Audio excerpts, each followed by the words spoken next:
In my last video, I made references to my commitment to sustainable fashion. Hang on, I got new glasses for the first time in 3 years. I didn't pay extra for the anti-glare coating.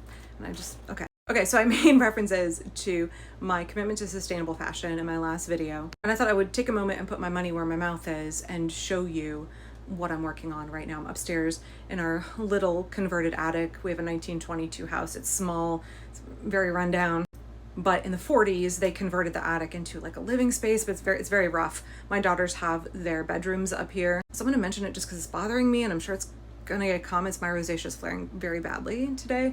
We're all gonna power through and deal with it. So up here I have both my daughters' bedrooms and then a big craft room big for the size of our house, where I have my jack loom and I have my sewing machines and all of my fiber and fabric. But I'm upstairs, it's hot as heck. I am working on a new skirt and I thought I would show you what I'm making and how I source my fabric. Okay, so you can see here under the eaves, my kids have a little reading corner, and then I do most of my ironing right here. It's my ironing station.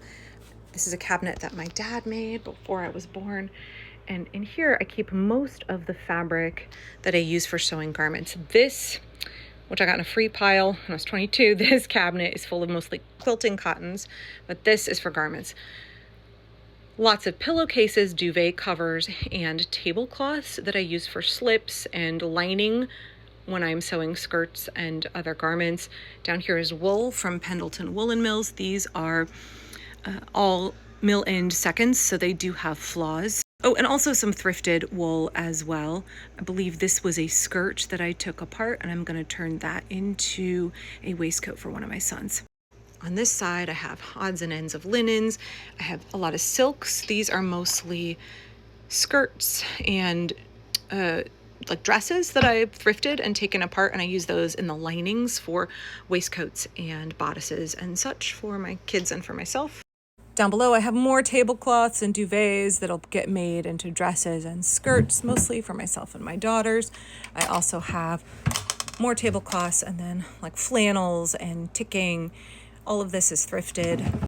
Oh, and the bottom is like tarlatan that I use for lining that's not thrifted. I got that from Burnley and Trowbridge. Okay, so to what I'm making here, let's get to the topic at hand. I am making a truly Victorian walking skirt. I have made several of these.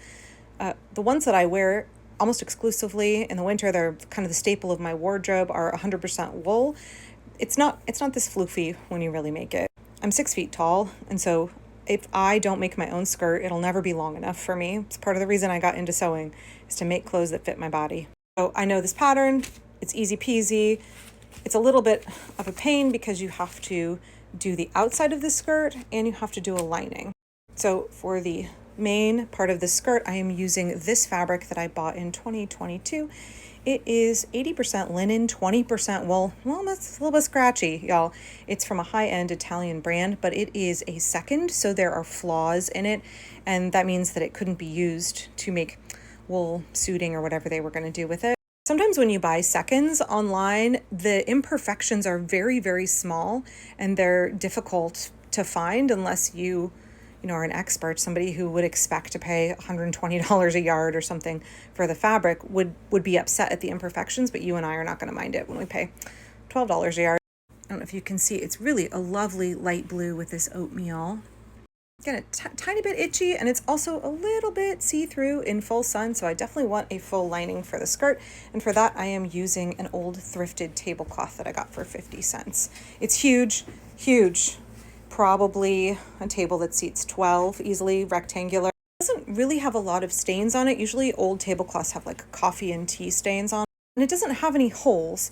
The issue with it here, get this folded over, the reason that it was so cheap is there is a section that is about 2 feet by 1.5 feet that has mildew stains on it. I don't know if you can see it here. And so I'll have to cut that out. There's more than enough fabric that I can get all of the lining for the skirt and then just compost this section because it is 100% cotton. So as somebody who's practiced permaculture for almost 30 years, 28 years, I believe very strongly in earth care, people care, and fair share. It's not just local sustainable food chains that I care about. It's also ethical, sustainable textile production as well. I care very much about all the way from starting with growing the flax or the cotton or the dye plants that are used or raising the sheep, and then how you take that fiber and you mill it and then weave it into cloth, and then the actual production of the clothes by garment workers. And then let's not forget that anywhere along that process, dyeing comes into play. And the environmental and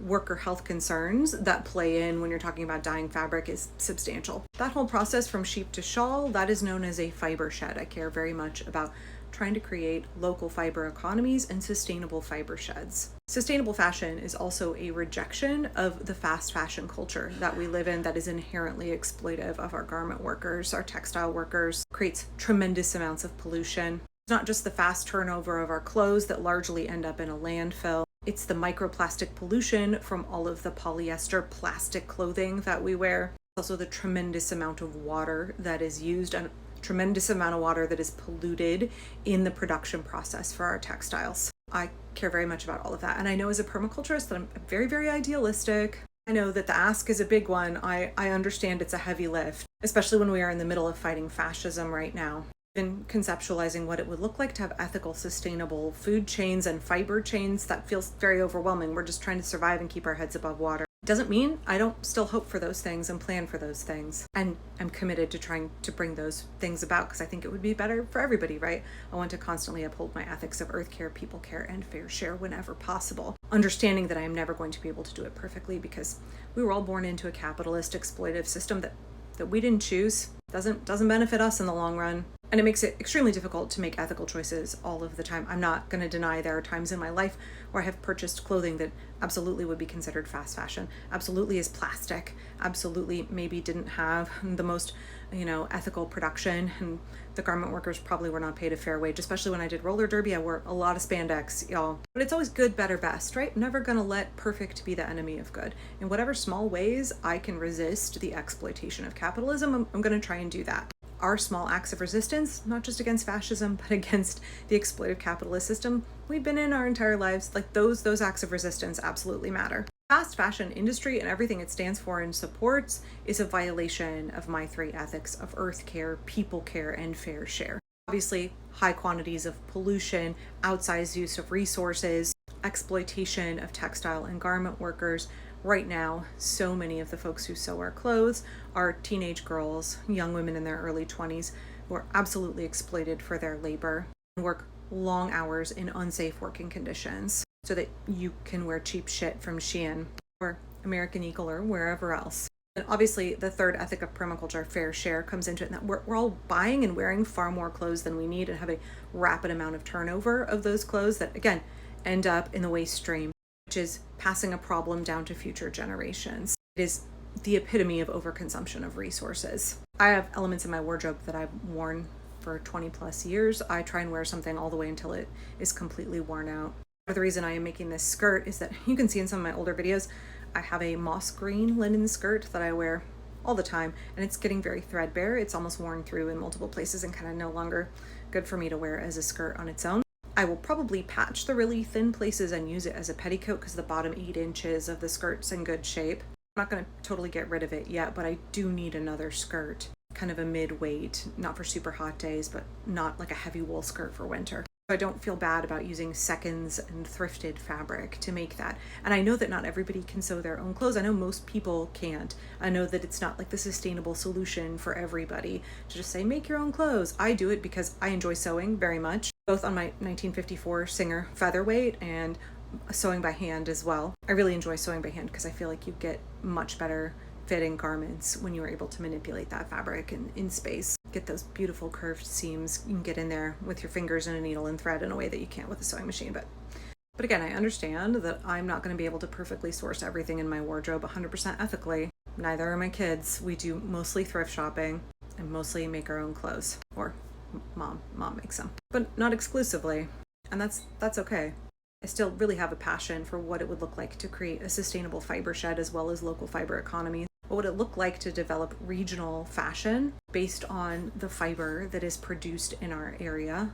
What would it look like if we transformed the way that we clothed our bodies and the food that we ate? Our systems were hyper-local. So things that I still cling to, values I still have, dreams and visions I still have for the future, even if in the moment we're doing a tremendous amount of damage control trying to fight fascism. Okay, so I'm gonna get back to cutting fabric. I'll show y'all what the skirt looks like when I'm all the way done.